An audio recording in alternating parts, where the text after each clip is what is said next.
Très bien, merci Botali Ebele Bokolanda Bisso sur Tcha Maloba officiel. Merci pour votre confiance et fidélité. Sarabino toujours confiance Bozala Karango, la chaîne Tcha Maloba officiel, et fidélité Nabino. Nde et Sarabino courage à chaque fois information et ali tous la sur le ma tablette, ma télévision, ma téléphone Nabino pour informer Bino Maïnyoso, ma collègue Nakati Yamboka Nabiso République démocratique du Congo. Ba pensée na biso ekendaka mingi na bandeko na biso bazali na est, bandeko na biso bako kufa matin midi soir. Alors biso pe Tcha Maloba officiel ndenge ba wazalendo bako bunda biso pe na nzela ya media toko bunda afin que kimia e bana kokota na ngambu ya este ya mboka na biso. Alors na cadre ya édition spéciale toyebongo na mokolo ya lelo pona ko présenter bino mobange na salongo et salimaki bongo na oya o ezali bongo résidence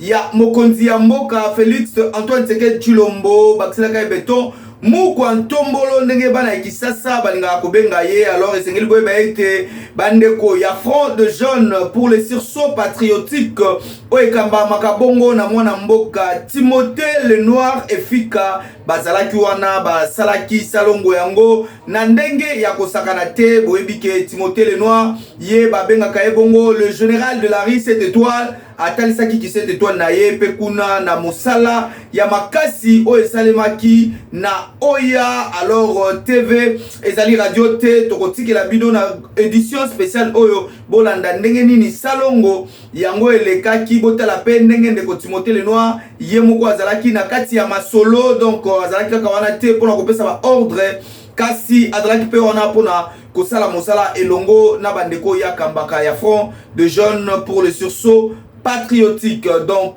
ce qui régit et koloba même langage que moi ba balancer biso ba image ya salongo o elekaki na oya. Donc cité l'Union africaine kuna esika oyo mokonzi ya mboka afandaka et ngai na bino tokutani prochainement toujours na même chaîne Tcha Maloba officiel. Bobo sanate bo s'abonner ebele pour manquer ata actualité mon côté oyo ekoleka na mboka na biso République démocratique du Congo. Alors je vous dis déjà portez-vous bien, au revoir, on se retrouve à très très bientôt.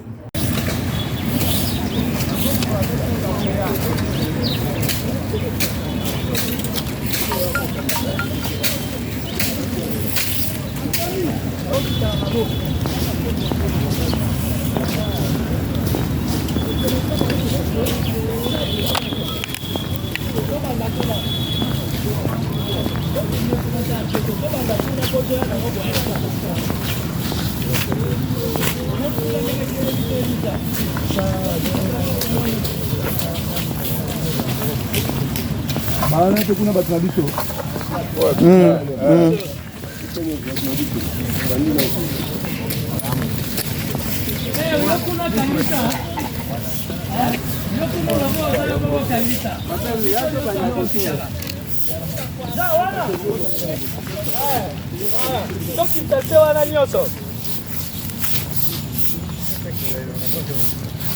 Tokitsa nyonso wana apres tokiti boye na ndenge ase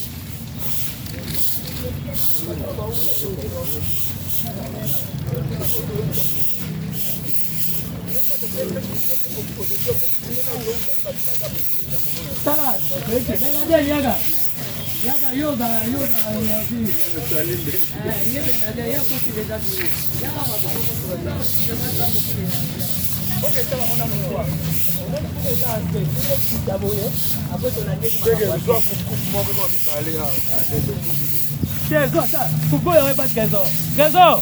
yoga mucha français.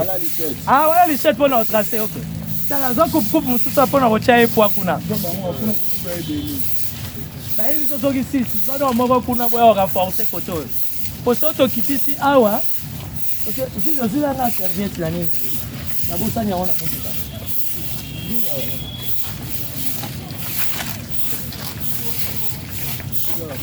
Voilà, au moins ndenge ça zo beta ngo.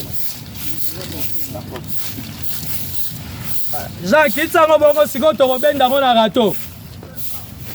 Wana vraiment za colonie ya entrée. Donc kita ko to bendi nyo na rato.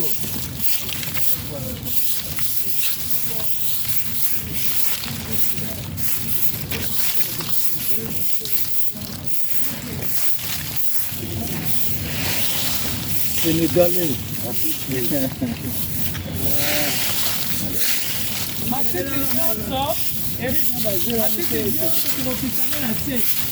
Après, passer à cette boulette, ce qu'on dit, c'est le moyen. Ça va faire. Non, quand on dit ça, on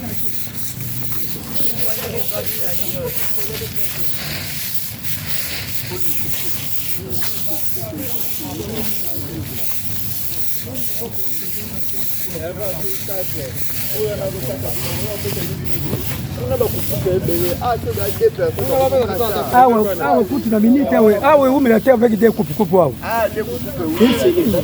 C'est rien. Mais en attendant que ça na maboko, on va pas couper ya. Koko croiser maboko che. Oh, za maboko ile kana mu. Ko bandana no. Ko ya ko bandana.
Nous sommes le Front des Jeunes pour les sursauts patriotiques FATI20.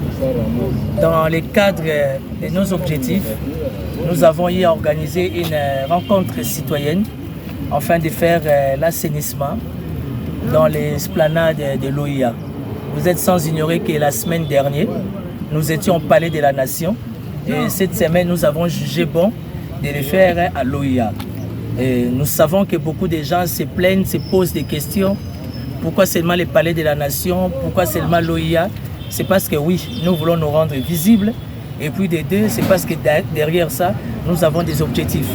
Nous voulons d'abord apparaître dans l'orbite, être plus visibles et par rapport à ce que nous avons comme mission, dans les jours à venir, nous nous porterons garant afin d'assainir aussi la plupart des institutions publiques. Parce que nous avons remarqué que les problèmes de l'assainissement en République démocratique du Congo, encore les problèmes de salubrité, jusqu'au niveau des institutions de l'État, ça devient sérieux. Alors, Front des Jeunes pour les sursauts patriotiques, FATI20 que nous sommes décidés désormais d'assainir les institutions de la République. Évidemment, à tout seigneur, à tout honneur, nous avons commencé par le Palais de la Nation. Aujourd'hui, nous sommes à l'OIA, ça veut dire entre les bureaux du chef de l'État et sa résidence. Nous avons passé toute une journée d'assainissement. Ça nous a permis aussi dans le cadre du sport d'essayer un peu de chauffer les corps. Donc voilà, c'était ça l'objectif de notre rencontre. Ça n'a rien à voir d'une coloration politique. Ça fait tout simplement partie de nos objectifs dans le cadre de nos activités citoyennes. Voilà.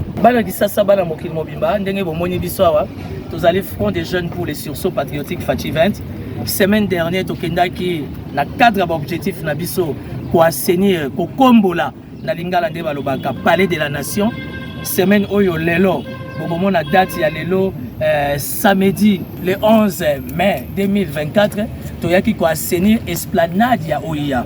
Bato bazotu na biso mituna pona nini kaka Palais de la Nation lelo OIA. Non, ça fait partie de l'objectif Nabiso. En fait, premièrement, et ça l'objectif Nabiso, de deux, tous on a besoin tous à la visible. Et de trois, tu as quoi assainir parce que tu as dit que la décision est sur Mboka et sur Sama. Et si tu as des allées, Molimo Mukonza Mboka pe ezala na kimia. Yango to sanganaki évidemment tu respectes les principes, tu commis sécurité interne au bayambi biso bien.